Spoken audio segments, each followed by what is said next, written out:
second Michaela's quarterly from the Haven's going to come up and speak. Also, when you come up, Good News Luncheon, you're a speaker, there's sponsored also by this the Brady National Bank. microphone speaker that if you can also hold as well to help with KNEL's broadcasting. So on today's agenda, we're going to hear from Michaela Hagan for the Haven. As he said, my name is Michaela, and I am the Community Engagement Coordinator at the Haven Family Shelter. First, I just want to say thank you to the Chamber, and also thank you to y'all, to our community. We have really seen a lot of support lately, and we really appreciate it. It means so much, and it does make a difference. So the past quarter has been very busy for the Haven. That's why I have all of our notes here, because we've been doing a lot. So taking it all the way back to February, February was Teen Dating Violence Awareness Month. So we were able to get into the schools here in Brady. We also made it out to Rochelle just to talk to the kids, kind of educate them on what teen dating violence is, what to look for, those things. We also were able to do a t-shirt decorating contest kind of for the kids, which was something new and something fun for them. So we continue to stay active in the surrounding counties as well that we serve. In Menard, we just had Coffee with a Cop there at the end of March, and we will also be having that here. April has been pretty meaningful for us. We kind of kicked it off with our Turn the Heart Teal event down on the courthouse lawn, and we were able to have some of the community members out there. We hope that that grows. We did Turn the Heart Teal, which is kind of a play on the statewide Turn Texas Teal initiative for sexual assault awareness. And we were able to have our mayor out there with us. He signed our sexual assault proclamation. So that was great to have, and we hope that in the years to come that it just kind of grows and more people will come out. But if y'all see the teal lights on the gazebo on the courthouse lawn, that's what it's about. So next, we hosted our volunteer appreciation lunch just last week. That is just giving a thanks to our board members and to all of our volunteers, because we truly could not do it without our board and without all of the volunteers. So we really appreciate that. So we've also had some really exciting growth within our team. We are now, instead of a team of 6, a team of 11. So that also includes 2 advocates that we have in San Angelo. So we were able to open up a San Angelo office, and we have 2 advocates there providing sexual assault services to Tom Green County. So we were actually just on a radio show there on Monday. The name of it is Dialogue, and it will be airing on Sunday morning. So that's kind of exciting. We hope to get our name out in San Angelo and just be able to serve those that may need us there. Let's see, what else do I have? So coming up, looking forward, we have our Coffee with a Cop here in Brady. Initially, we wanted to kind of shake that up and do that on the courthouse lawn as well, but that is going to be tomorrow morning, and we're calling for rain. So we have moved that to Brady National Bank Community Room instead. That's a time just for our community members to be able to meet with local law enforcement, build those relationships, and just feel comfortable reporting if that is ever a need. So there's no set agenda, there's no schedule, it's just open communication, community members being able to talk to our local law enforcement. Later on this month, we will have Denim Day, which there's flyers on your table for Denim Day and Coffee with a Cop. Denim Day is also for sexual assault awareness. We have little denim bows and ribbons that you can purchase by donation.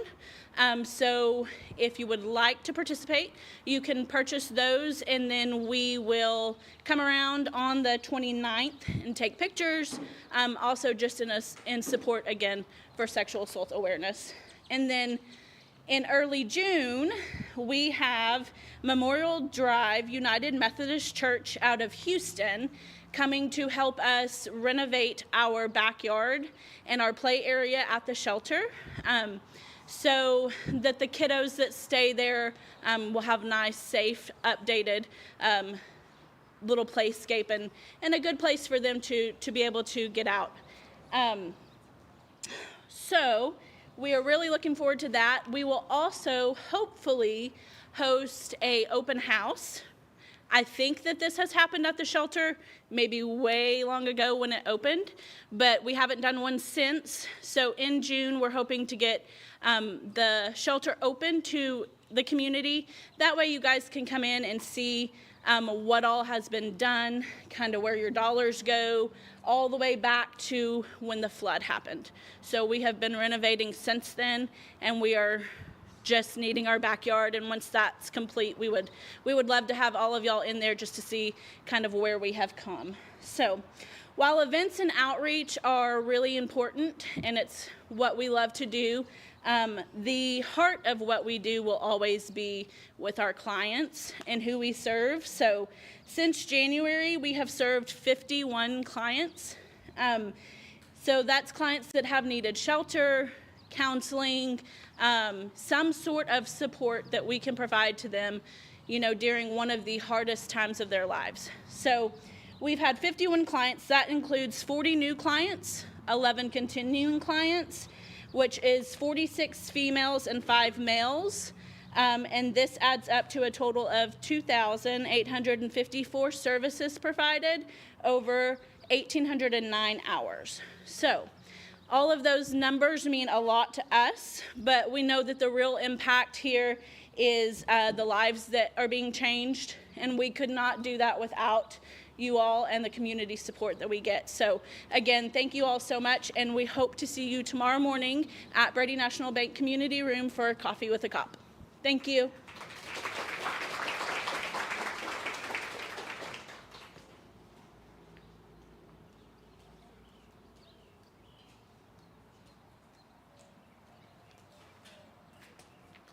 So just hold both. Yes. Okay. Nope. Thank you.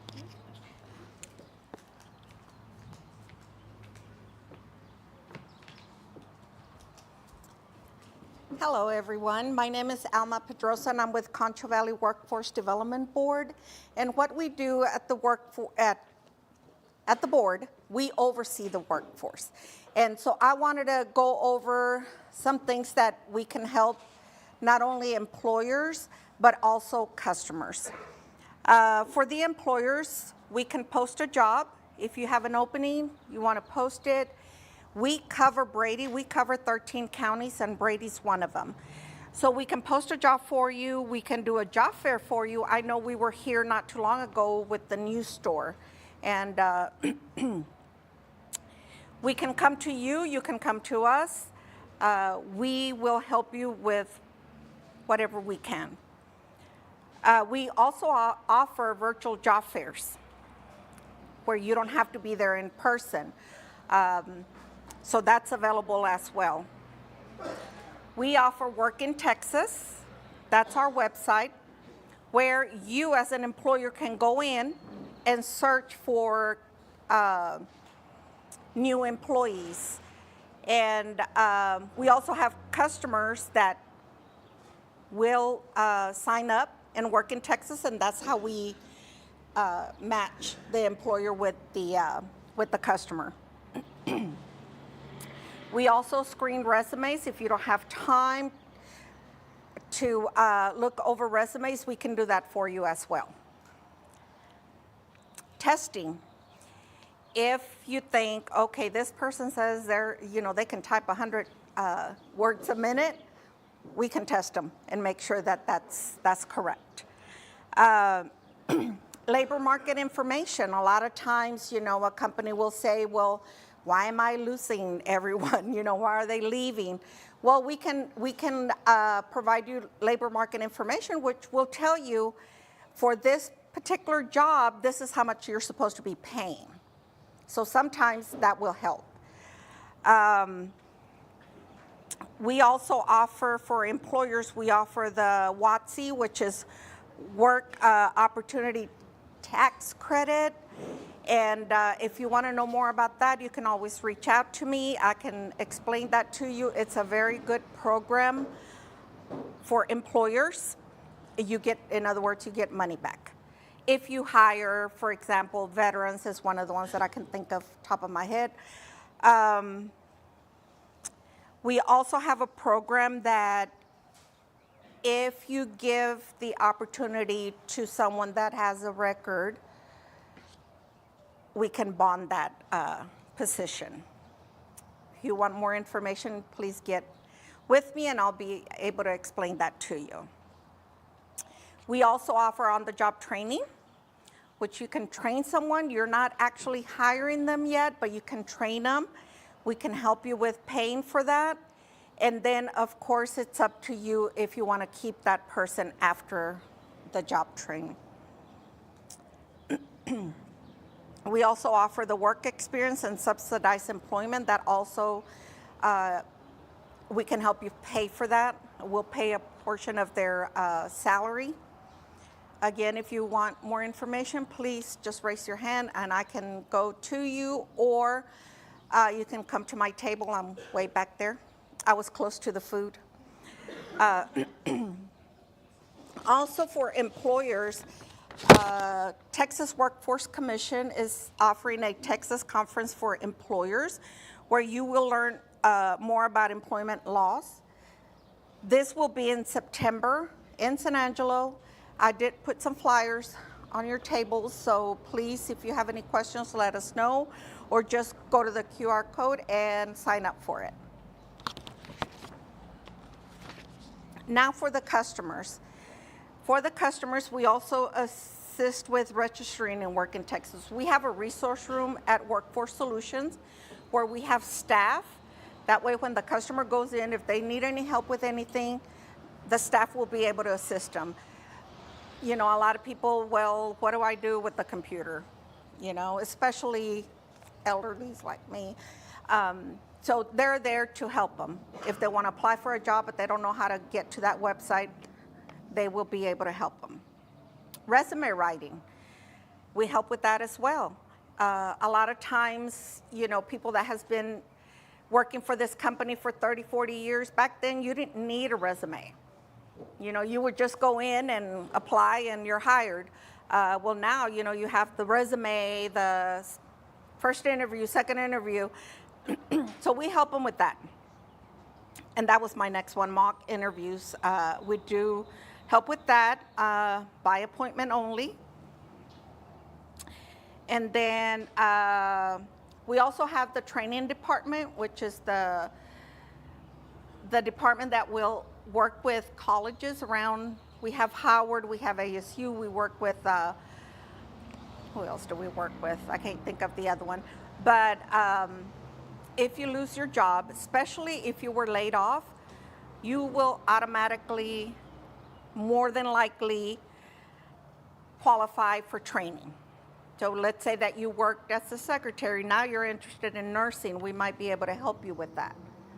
Okay, of course, you have to qualify, you do have to apply and qualify for it. But contact us, let us know, and if you have a relative, I think everybody here is a business, but if you have relatives that are looking for training, we can assist them with that, okay? At Workforce Solutions, we also offer the child care. So again, you would have to apply and hopefully qualify for that, and we can help you with paying for child care, because I know that's a barrier sometimes for families that, you know, I know daycare is so high right now. I'm glad I didn't have to go through that, but we understand, so we offer that as well. Thank you so much.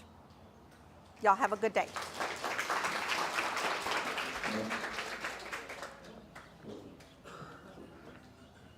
That was Alma Pedroza from the Concho Valley Workforce.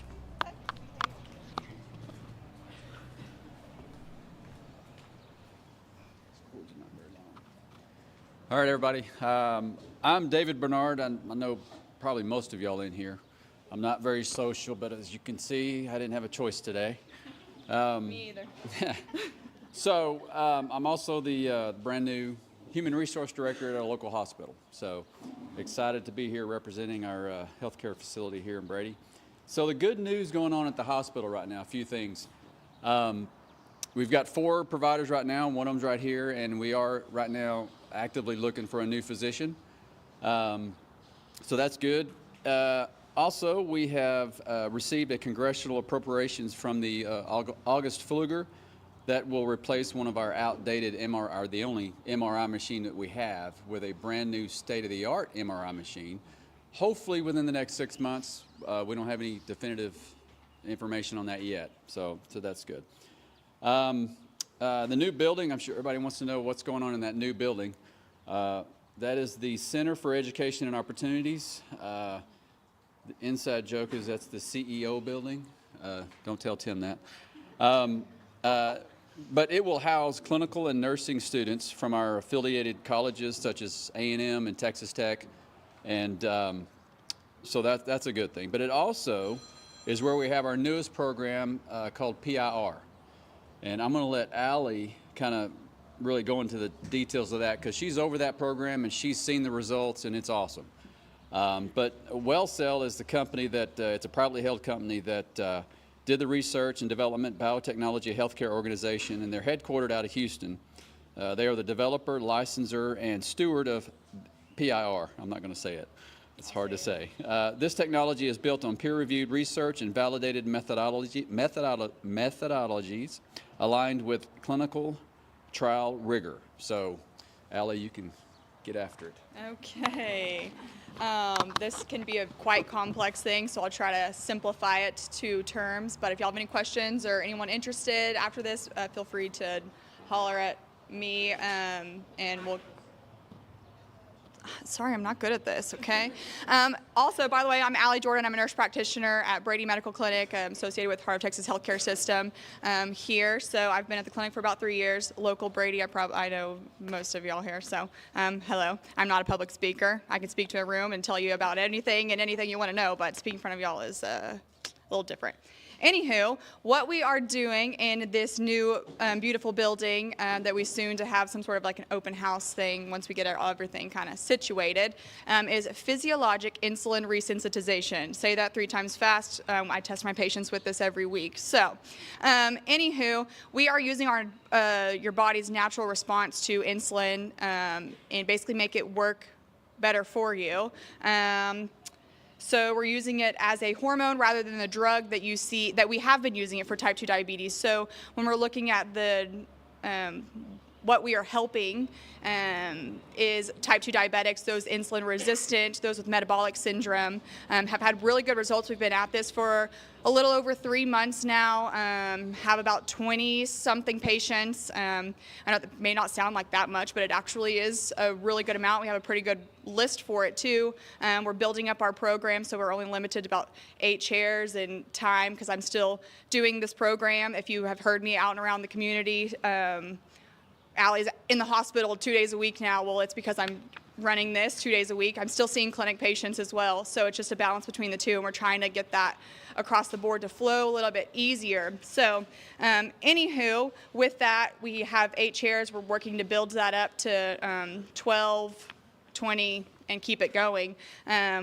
So, other things that the progress we're seeing with these is neuropathy symptoms are improving, which is amazing. Burning, tingling of the feet and hands for those non-medical people. If your relative is just complaining of, hand pain or foot pain, it's probably neuropathy, especially if they have type 2 diabetes. And we've seen improvement with that, which is amazing. Most of these patients are on pretty significant medications for the pain, and to see improvement is very rewarding, and our patients are loving it. Blood pressure improvements. I've had patients come off of some of their blood pressure medications. Again, it is wild, but when we look at the science of it all, we're looking at how we are correcting metabolic states from a cellular level. So pretty fascinating.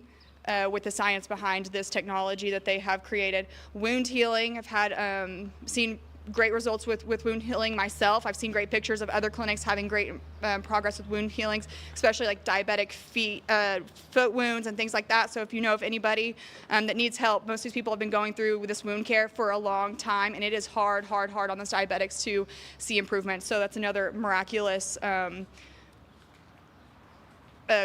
goal or outcome that we've seen. Renal function, those with chronic kidney disease, if y'all have heard of that, kidneys aren't working as well as they should be. These are other good improvements that we're seeing.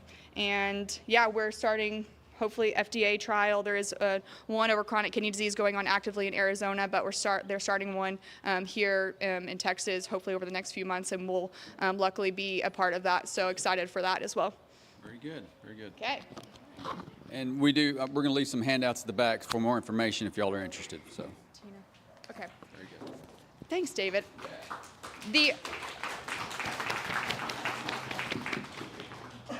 All right, the other part of my crazy life in doing all of this is I'm also president of the McCulloch County Child Welfare Board. Tina Keys is here with me. She is also on our board. So this weekend we have, I'm like the 4th or 5th down on the list, so I'm just going to go and talk about it while I'm up here because I also need to get back to PRR clinic. But I'll tell you all about what we do with the Child Welfare Board, and I'll let Tina take over about our car show this weekend. So I've been on this board for, I don't know, I think 6-ish years now, and we help those kids in our community that are a little less fortunate than others, those that have gone through the foster care system, that are actively in it, those that families that are struggling at home with their kiddos, and how we can keep those kiddos in those homes safely. We work closely with CPS and Department of Family-Based Services to help those kids, help those families, maybe the stressors that they're going on, keeping the lights on in their home, they're struggling with utilities, they're between jobs, that sort of thing. What can we do as our board to help with these families and help these kiddos? And kids are near and dear to my heart. If you know my background, pediatric ICU nurse before I did this. So I love kids. When I went into healthcare, kids were my thing. So I really do love and cherish this board. And I don't know why I'm getting emotional. I do this when I public speak, so I'll stop. But we have seen, we've been able to really help a lot of kids, and we've grown so much with this board because of the people of the community just giving generous amounts to us and playing a part of car show and everything in between. And so we're just very thankful to have this board going. If y'all have any questions about Child Welfare Board, we are actively looking for new people to join our board. So if you're called to help the kids, please reach out to us. We would love to have you. I think I covered everything of that. Here you go. So. Child Welfare, the car show. I'll let Tina take over. Car show. Hi, as she said, I'm Tina Keys. I've been on the board for 6 months. So this is my first car show as participating. I went last year. It's so much fun. There's some amazing cars. It's Saturday at Richards Park from 9 to 2. We're going to have bounce houses, face painting, lots of awesome cars, some raffle prizes, some giveaways. We're going to give away a boy's bike and a girl's bike. All you have to do is drop your name in a bucket and somebody's going to win those.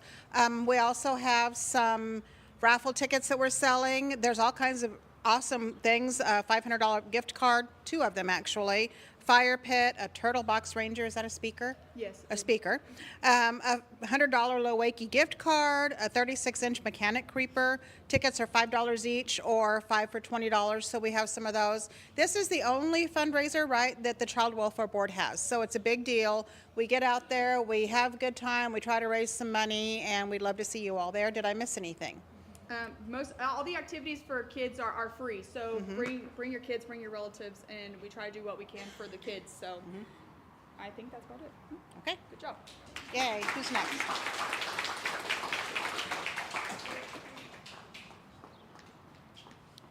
I'll wait for you. You don't have to run. Go this way. Thank you. You got this one too, though. This one, you just hold on to it, right? Hold on to it kind of like that.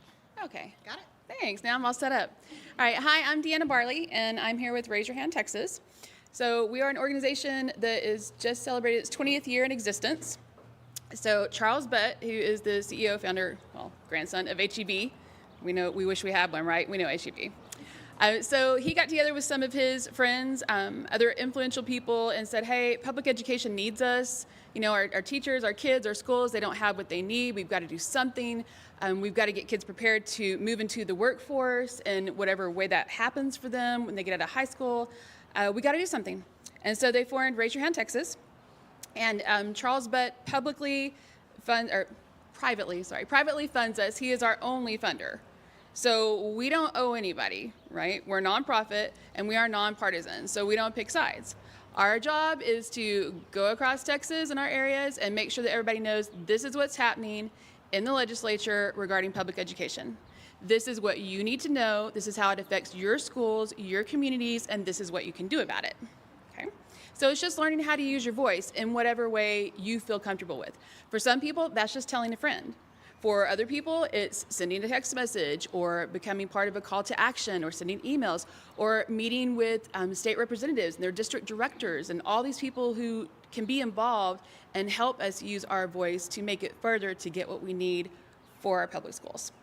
So the two big areas that we're looking at this year are assessment and accountability and how that's all rolling out and isn't necessarily equitable in the way that things happen, and also our school funding. And so that's mainly what I want to talk to you about today. And I have done a workshop here on March 26th. I live here in Brady. And I've, like I said, I did one in San Angelo. I've been to Cisco. My area is huge, guys. I cover from here to Big Spring to Gainesville to Wichita Falls to Stephenville. I'm all over the place. But today I'm back here. So Legacy Education Fund is our proposal for a new funding stream, a new way to provide funding for schools that will be supplemental. So it'll be on top of what they get, not in place of. Because you know how people can be like, oh, you're getting more money, so let's take this away. No, that's not the purpose. This will be on top of, because even though we had an almost $9 billion public education package passed in the 89th legislature, it wasn't enough to bring us to where we needed to be. So I've got some handouts on there on your tables. If you look at the one about what it takes to be average, like we are 46 out of 50 states in what we spend per student in the classroom. Yeah, we're number one in a whole lot of other things, and we have the 8th largest economy in the world. And in fact, our surplus is bigger than all but 8 of the other states in the United States. Just our surplus is bigger than their entire budget. So we've got money. It's just how we're going to choose to spend it and use it. And at Raise Your Hand Texas, we believe that we invest it into our future, and our future is in our classrooms. And that's where it needs to go. So with the Legacy Education Fund, we could potentially, with the help of legislators, it's going to take a huge bipartisan effort to get it done, and voices on our behalf and on the behalf of kids and teachers to step forward and say, we believe in this. We can take seed money from the Rainy Day Fund, which is already at its cap. So any money that would normally go into that is now just being dumped back into the general revenue and the general budget. And you can't put any more in there. It's not in any account that's earning money. It just sits there. So we're saying take seed money from that and put it in an endowment so that it can continue to grow. And we wouldn't touch the seed money. The corpus would stay where it is. We would just take the return on investment, and that is what would go back into schools. So we're not taking money from anybody else. Nobody's taxes are being raised. Nobody's losing out on anything. We're just taking money that's sitting there, hopefully, and putting it to better use for our kids. So you've got your Legacy Education handout on there as well that explains more about that, and has, for all you super analytical people who like numbers, they're on there for you. Right? And we are looking for clergy and locally elected officials and business owners especially to step up and say, I believe in this, I want to support this, and it's just, you become a signature supporter. That's it. Your name will be on our website at the end of the summer, and then the day before the first bill can be filed, which is November 9th, so November 8th, you'll be up again, and it just says, hey, all these people all over Texas are in favor of getting our kids and our teachers what they need, and they care about doing it in a way that doesn't take anything away from anyone else. So my business cards are on the table. That's my personal cell phone number. You can find me. Email me. If I'm on the road, I'll get back to you. Texting, if you need an immediate answer, text me, because y'all know driving all over, sometimes that's the only communication you can get. You can't get a phone call through, but you can get a text. So reach out to me, please. Go to raiseyourhandtexas.org and just kind of check us out and see what you think. And I'm here. I appreciate you. Thank you.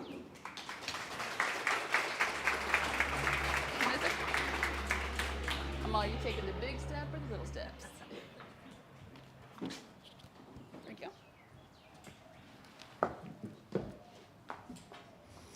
Good afternoon. James Stewart with the City of Brady. Good to see everyone out here. What a lovely humid day, but hey, it's not 100 degrees. So I am loving that. So there is a lot of good news in our community. I see it every day. No matter where I go, I can see it. And yeah, you can also find the negatives as well, but I like trying to find the positives. But one of the biggest things, and I don't know if people saw it in the paper, on social media, but the city of Brady for a very long time has had a big black cloud over it for the drinking water, thanks to some EPA regulations in radium 226 and 228. And unbeknownst to most people, the water's been really, really good for more than a year as by the testing standards. We've been passing the standards that were required by the EPA. We've been passing those standards for more than a year. We just hadn't had the official certification. You have to pass it for more than a year, have complete, accurate tests under the limits for more than a year in order to get out from under that enforcement action. We finally got that letter from the EPA and from the state, and I know the newspaper did a big front page article about it, just the significance of that. It's a $20-something million project.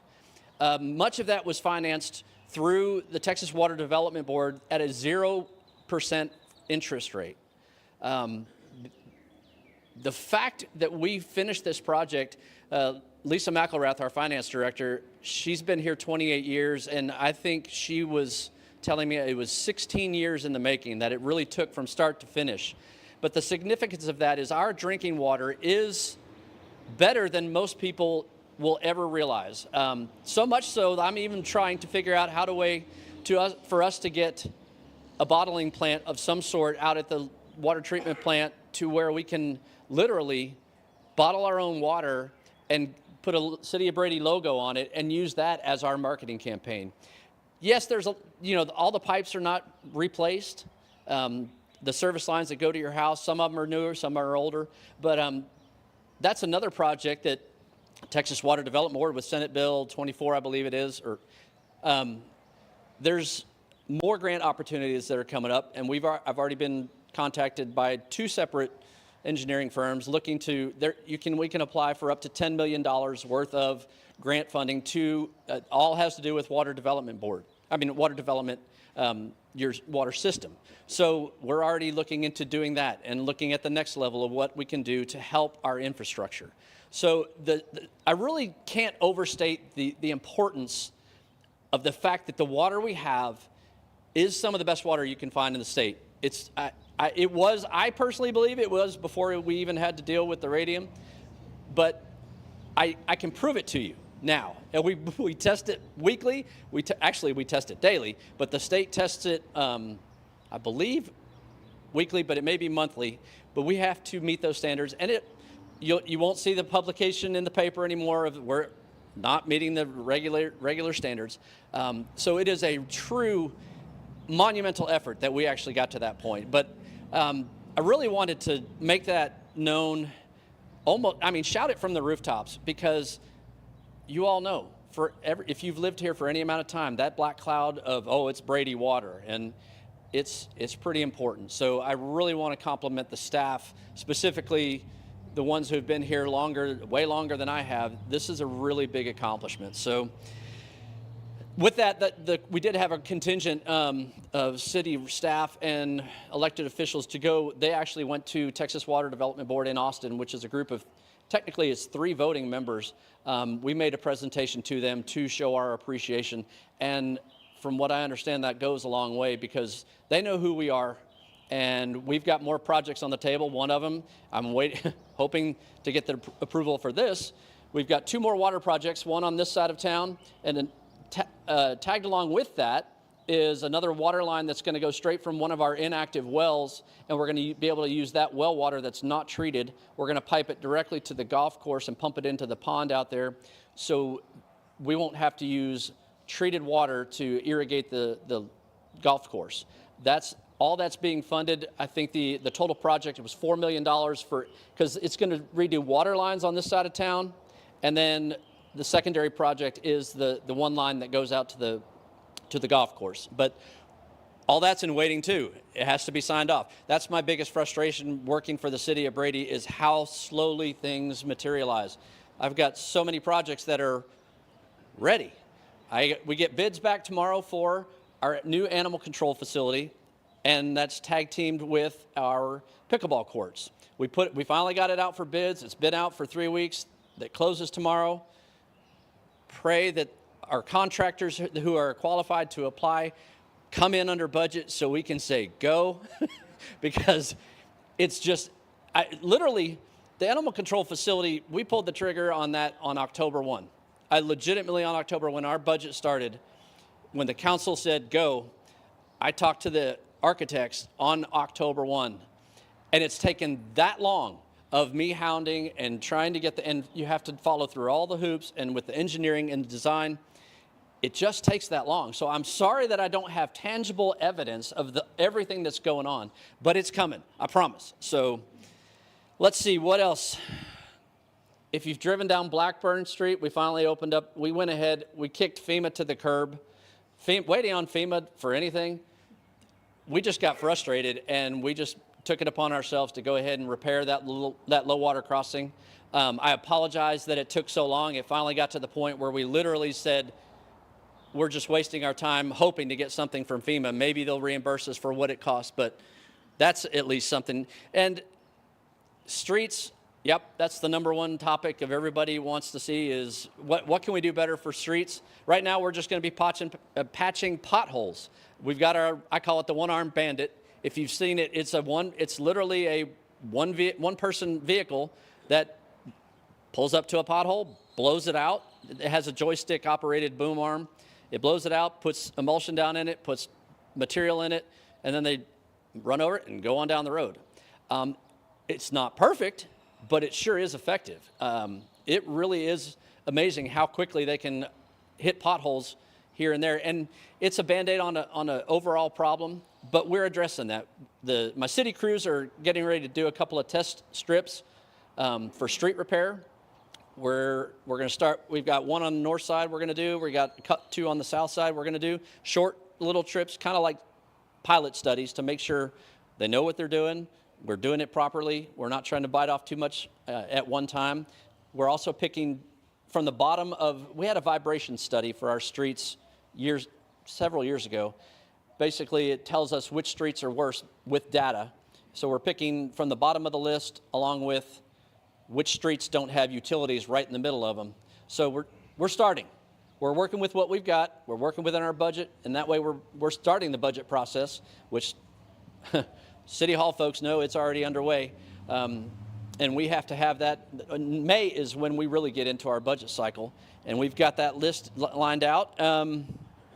Something else that is exciting, it's exciting to me.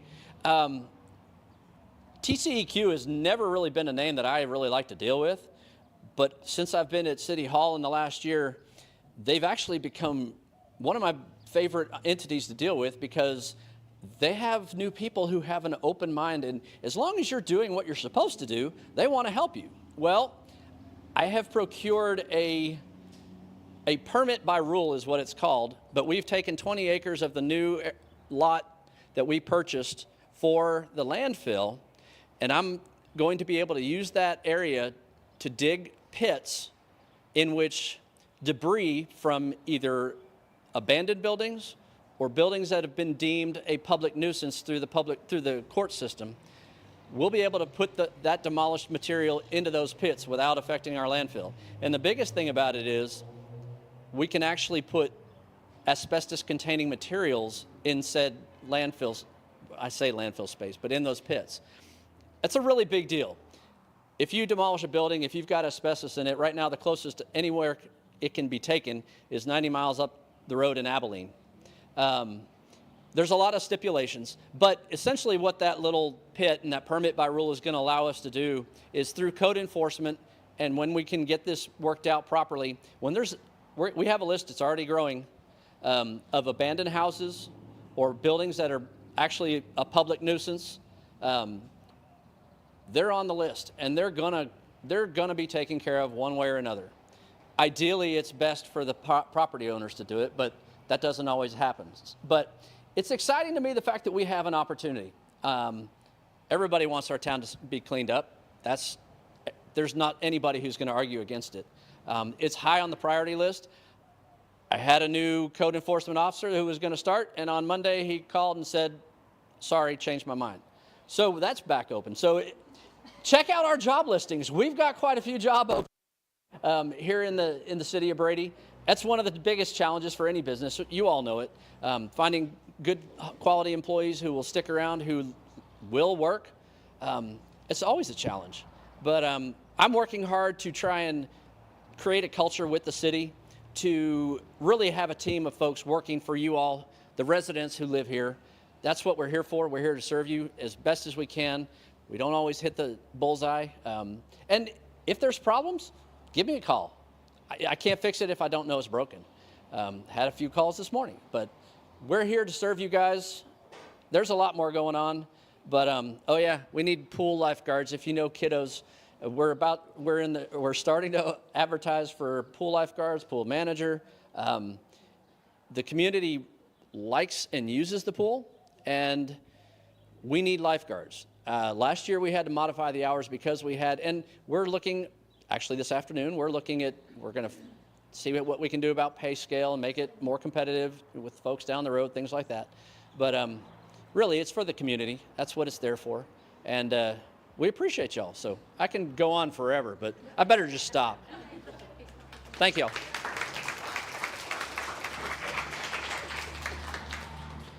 Thank you to all the speakers. If you take a look around town and drive down Bridge Street, you're going to see lots of new businesses. You're seeing lots of people take pride into this town, and there's been a big shift, and I've been saying that for the last year, and James has been saying it. I mean, there's a big shift happening in this town, and it's for the better, and it starts with city manager, starts with city council members, chamber board directors. I mean, it takes a community to redo a town, and it is coming, and so we do appreciate all of y'all who have taken the time to not only invest back into things like this that help you stay connected, but also see the impact that these people are doing in this town, but also into your business and into the town that's making it better. So I really, really appreciate that. The Chamber just did a mixer with the Mason Chamber. We did a partner at Peters Prairie Vineyard. It was a huge success, and so we're hoping to work with Menard, hopefully here in the future, to put something on over there and then have all those people come to Brady as well. And so lots of ways to connect, both with individuals here in town, but also in Mason, Menards, and Saba, different things that we're all working together. So that's really good. I want to thank Brady National Bank again for sponsoring today's luncheon, Rockin' J Smokehouse for catering today's meal, and then, of course, Sanctuary in the Heart. Deanne always lets us come here and use this space, and it's a beautiful space. It's a beautiful day, and so we're very thankful for that. A couple things coming up is we got the Chamber Banquet. That's next Thursday, and so if you're needing to buy tickets, you can buy them at the gate. We got several awards that are going out, as well as new awards that we just started this year for Brady's Best. And then we're also bringing the carnival that will be here April 30th through May 3rd. So if you're wanting something for your kids to do, the carnival will be in town. And so hopefully it's supposed to be bigger than what it was last year. So we'll have a couple things. But thank you all again for coming. We appreciate it. And thank you to all our speakers. Have a good one.